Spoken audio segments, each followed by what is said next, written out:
A árvore da vida, mencionada no livro de Gênesis, é inicialmente apresentada no Jardim do Éden e se destaca como um símbolo central e misterioso.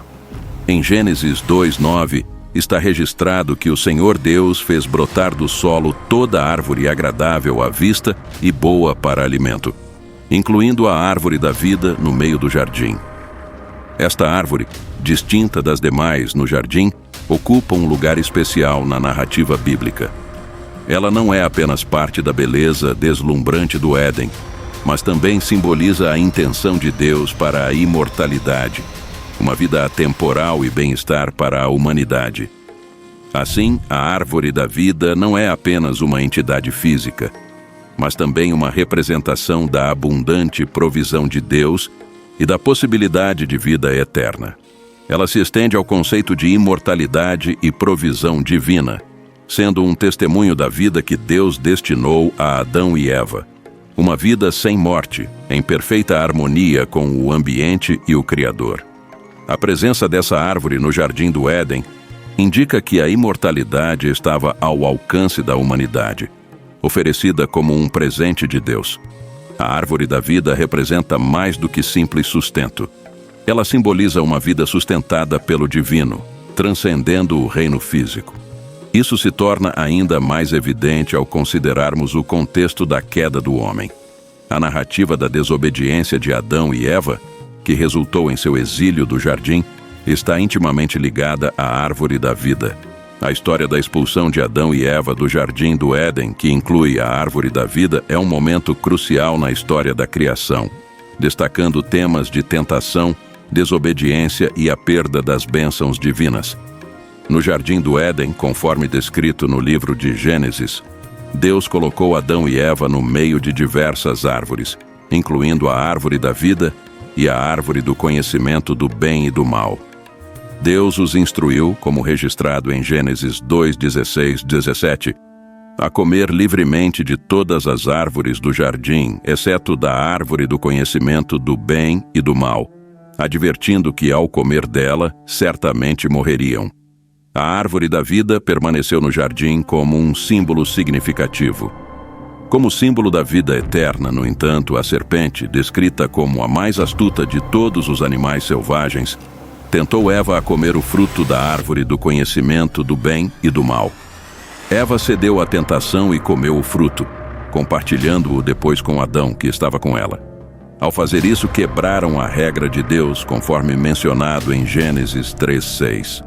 Como resultado de sua desobediência, os olhos de Adão e Eva se abriram para sua nudez, significando uma perda de inocência e o início da consciência moral.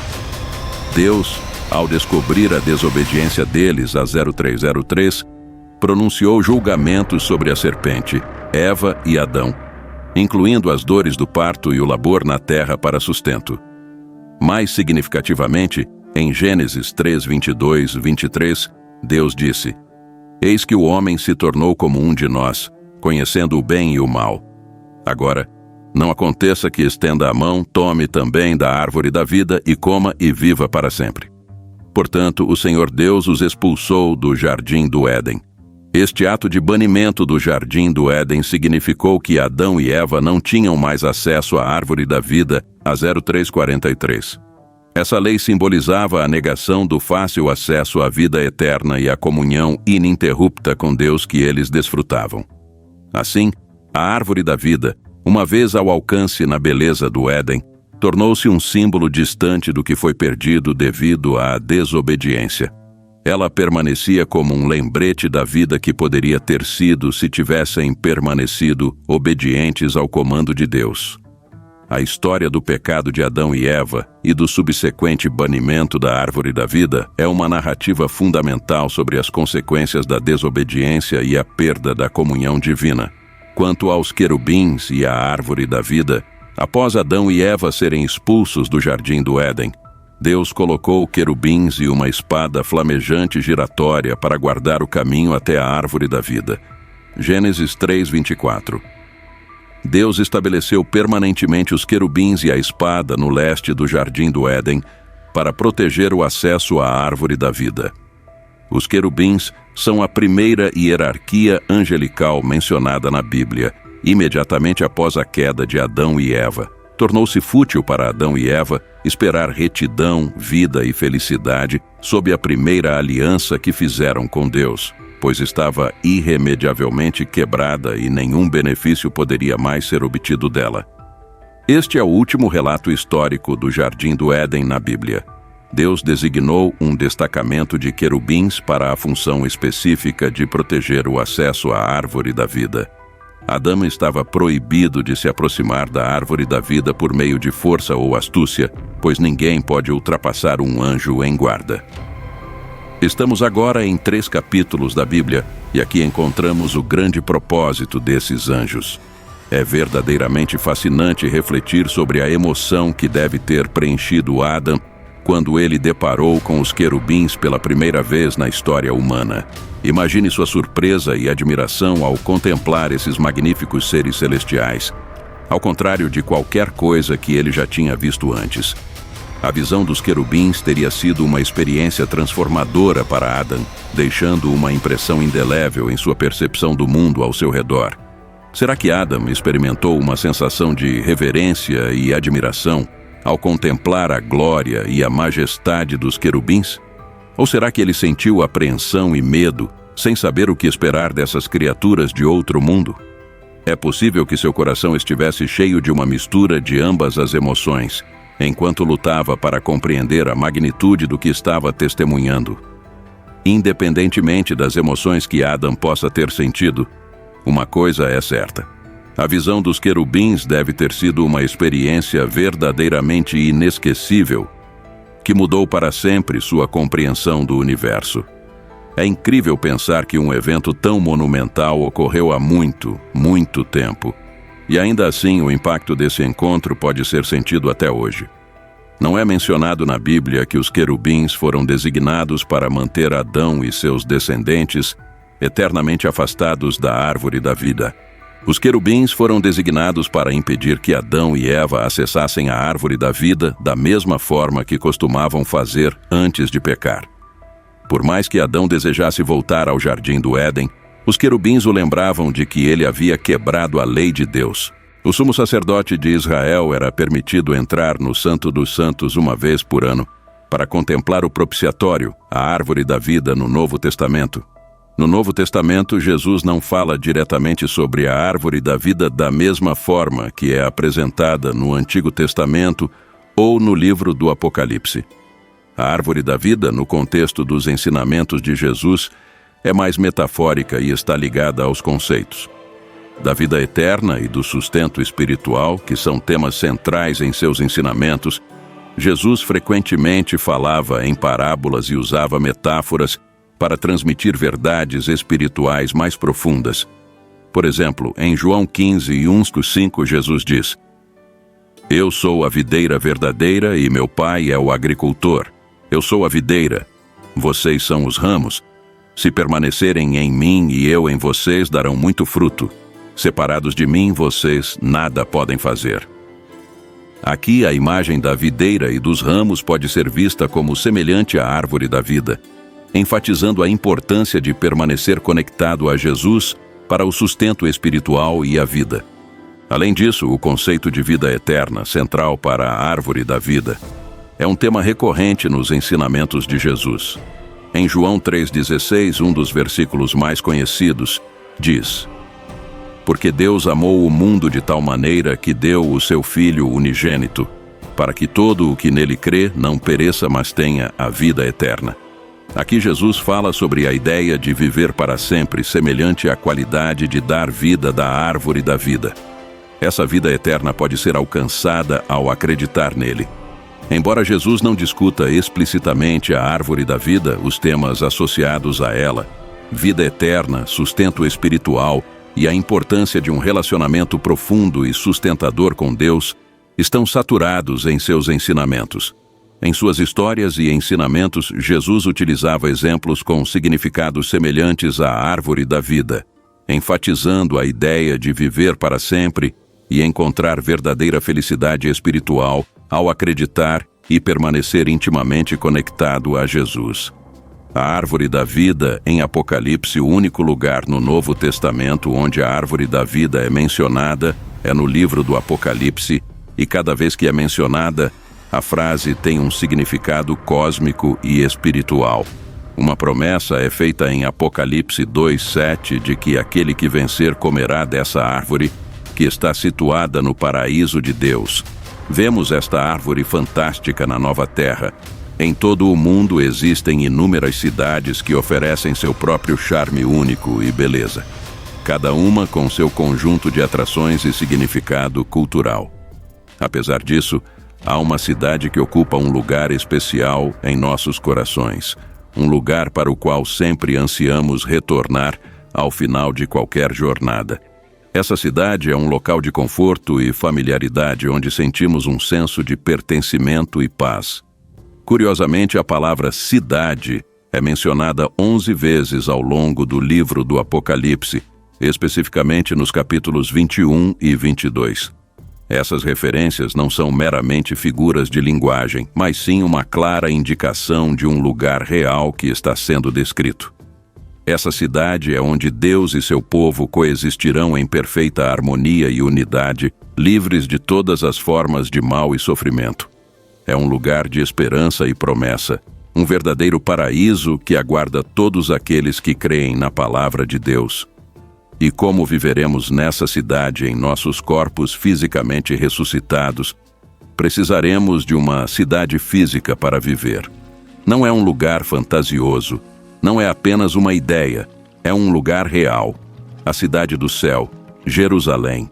Ao longo da história, os seres humanos têm ansiado por um lugar para chamar de lar, uma cidade que incorpora seus valores e crenças.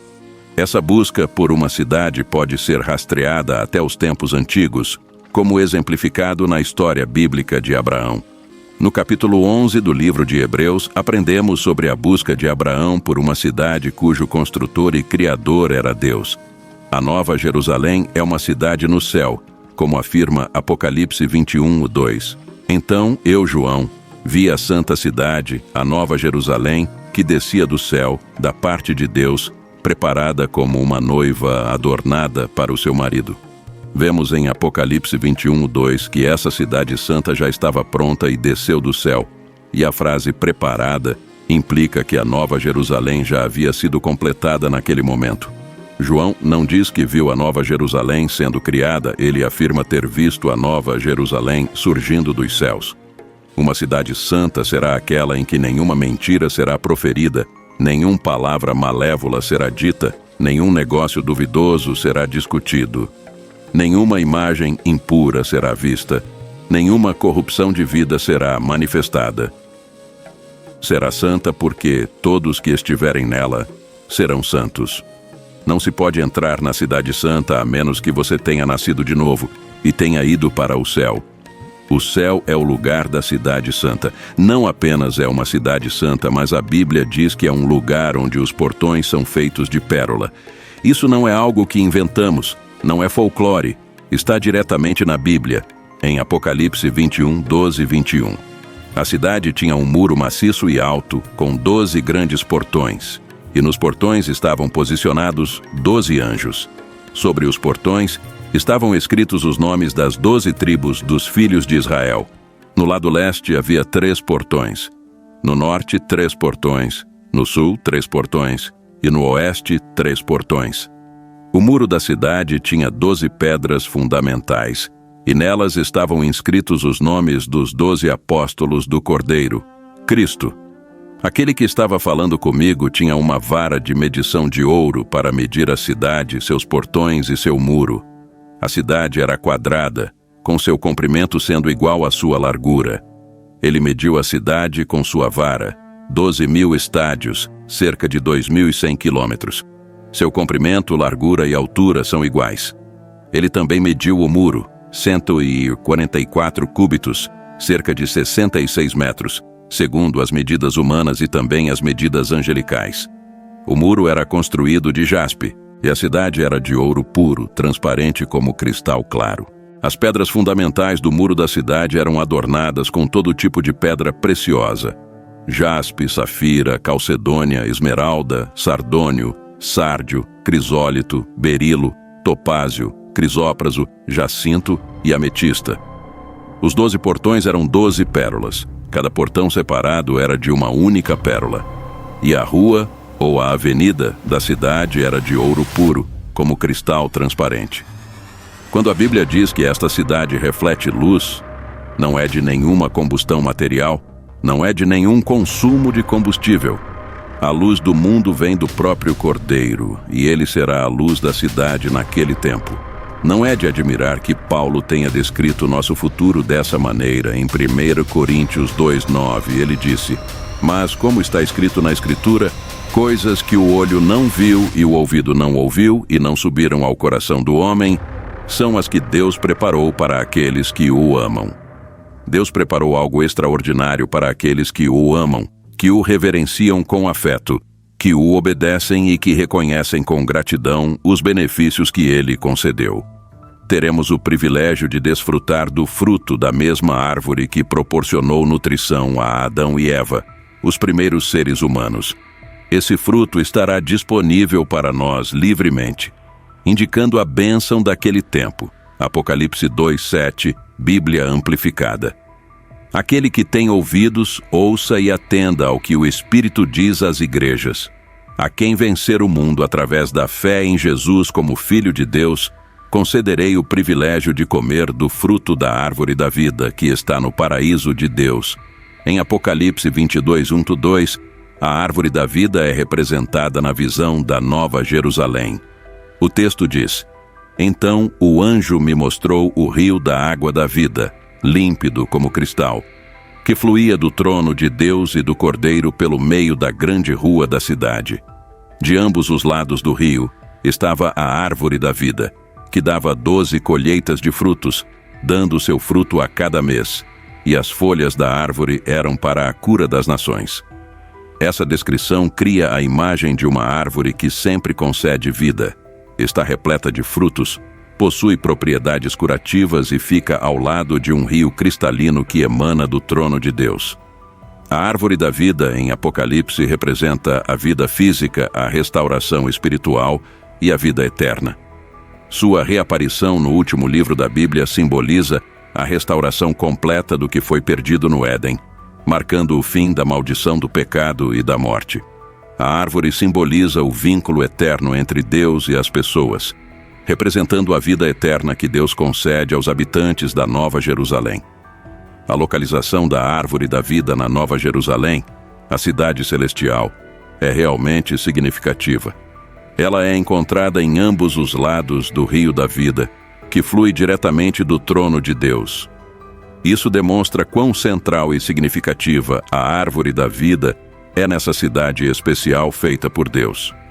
Essa disposição reflete a acessibilidade e abundância da árvore, sugerindo que a vida que ela oferece está livremente disponível para todos na cidade, evidenciando a infinita generosidade de Deus.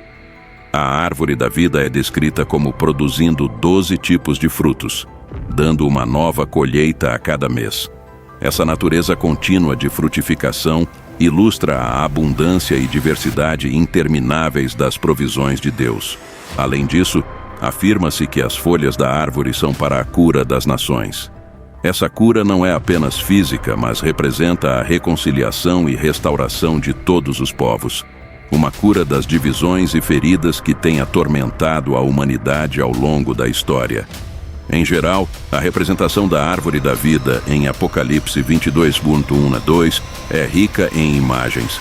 Ela simboliza o culminar do plano de Deus para a restauração e vida eterna, destacando-se proeminentemente na Nova Jerusalém. Sua frutificação contínua e propriedades curativas indicam uma abundância interminável de vida e reconciliação, marcando o cumprimento da promessa de Deus de vida eterna e comunhão ininterrupta com Ele. A Bíblia começa com a descrição de uma árvore da vida. E agora vemos novamente a árvore da vida. É um pouco difícil visualizar essa cena pitoresca em nossas mentes. É possível que, quando João fala sobre uma grande rua, ele esteja se referindo a uma rua com um rio correndo pelo meio, e que haja uma grande árvore ou uma série de árvores. que crescem com suas raízes de ambos os lados do rio. A reaparição da árvore da vida indica a completa restauração de todas as coisas. As folhas da árvore são para a cura das nações, e a palavra para cura em grego é teran, da qual obtemos a palavra inglesa terapêutica. A palavra grega é quase diretamente transliterada para o inglês. No estado eterno, a maldição não existirá mais. O acesso à árvore da vida será restabelecido e as trevas desaparecerão para sempre. O Éden será restaurado no céu. No céu, não há mais maldição desde a queda.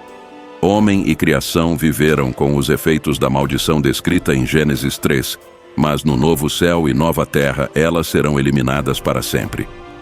Em vez da maldição, o trono de Deus e do Cordeiro estará lá, e essa é uma troca interessante. As pessoas podem continuar servindo e trabalhando para Ele. Por outro lado, isso representa a pureza e a bem-aventurança do serviço, em vez do árduo trabalho manchado pela maldição. O céu será um lugar onde o povo de Deus poderá ver o rosto de Deus, um local de comunhão pessoal próxima com Ele. Embora Moisés não tenha tido a oportunidade de ver Deus face a face, todos que alcançarem o céu eventualmente poderão fazê-lo. Êxodo 33, 20, 23. Deus disse: "Você não pode ver o meu rosto, pois nenhum homem pode ver-me e viver. Mas eis que há um lugar junto a mim e você ficará sobre a rocha. Enquanto a minha glória passa, eu o colocarei numa fenda da rocha e o protegerei com a minha mão até que eu tenha passado. Depois retirarei a minha mão e você verá as costas, mas o meu rosto não será visto. O céu será um lugar onde o povo de Deus será identificado com seu Deus e não haverá dúvida sobre se pertencem a Ele. O céu é um lugar de luz que não vem de uma fonte artificial ou do sol, mas do próprio Deus. Será um local onde o povo de Deus desfrutará de um reinado eterno, em contraste com a duração limitada do milênio. A força e vitalidade dos seres humanos virão novamente dessa árvore, que não produz apenas uma colheita, mas 12. O fruto não é apenas para ser admirado, mas consumido. Pela terceira vez em Apocalipse, nos capítulos 21 e 22, os habitantes da nova terra são chamados de nações. As nações não serão eliminadas, mas curadas. Mesmo que não experimentemos dor ou doença no céu, qual é o propósito das folhas para a cura? Talvez, assim como o fruto da árvore, elas tenham propriedades que sustentem ou aprimorem a vida, ajudando as pessoas a manterem saúde e energia. Em Gênesis 2, a árvore da vida é mencionada 3 vezes, e em Apocalipse, a árvore da vida é citada 4 vezes, sendo 3 dessas ocorrências no capítulo final. Fomos informados de que a árvore da vida pode atualmente ser encontrada no paraíso, na Nova Jerusalém em si. Além disso, no presente, o céu será trazido para baixo, incluindo a árvore da vida, e colocada na nova terra. Apocalipse 21, 2. Eu vi a santa cidade, a Nova Jerusalém, descendo do céu, enviada por Deus, adornada como uma noiva preparada para o seu marido. A presença da árvore da vida sugere uma provisão sobrenatural de vida, assim como Adão e Eva consumiram o fruto que seu Criador forneceu. Adão e Eva foram projetados para viver para sempre, mas para isso, presumivelmente, precisavam comer da árvore da vida. Uma vez que pecaram, foram banidos do jardim, desconectados da árvore e sujeitos à morte física, assim como haviam passado pela morte espiritual. Desde o Éden, a morte tem sido a força dominante em toda a história. Por outro lado, na nova terra, teremos novamente acesso irrestrito à árvore da vida. É importante observar que não há referência à árvore do conhecimento do bem e do mal para nos testar. Vemos a árvore da vida no livro do Apocalipse, não com o objetivo principal de revelar um cronograma de eventos futuros, mas de preparar as pessoas para o que aconteceria. Vários prêmios são dados aos que perseveram. O direito de comer da árvore da vida no paraíso de Deus, nunca ser prejudicado pela segunda morte, comer o maná escondido e receber uma pedra branca com um novo nome secreto, ter autoridade para governar as nações, sentar-se com Jesus em seu trono, ser vestido de branco e feito uma coluna no templo de Deus, carregando seu nome e nunca o deixando. Acima de tudo e além de todo o sofrimento, o crente vencedor é prometido um lugar no novo céu e na nova terra, com a presença de Deus para sempre. É uma perspectiva gloriosa. Na tradição cristã, a árvore da vida é frequentemente vista como um símbolo de Jesus Cristo. Essa simbologia deriva do paralelo entre a árvore que oferece vida no Éden e Cristo que oferece vida eterna por meio de seu sacrifício. Como Cristo diz em João 15:5, eu sou a videira, vocês são os ramos. Se alguém permanecer em mim e eu nele, esse dá muito fruto, porque sem mim vocês não podem fazer coisa alguma. Aqui, Jesus se apresenta como uma árvore da vida, destacando a conexão entre a árvore da vida e seu papel como fonte de vida espiritual e nutrição. A árvore da vida está intimamente ligada ao tema da salvação e redenção após a queda do homem. O acesso à árvore da vida é restrito, ilustrando a separação entre a humanidade e Deus devido ao pecado. Em Apocalipse 22:14 é declarado: bem-aventurados aqueles que lavam as suas vestiduras para que tenham direito à árvore da vida e possam entrar na cidade pelas portas. Este trecho conecta a árvore da vida com a redenção oferecida por Cristo, sugerindo que, através dele, recuperamos o acesso à vida e bênçãos originalmente pretendidas no Éden.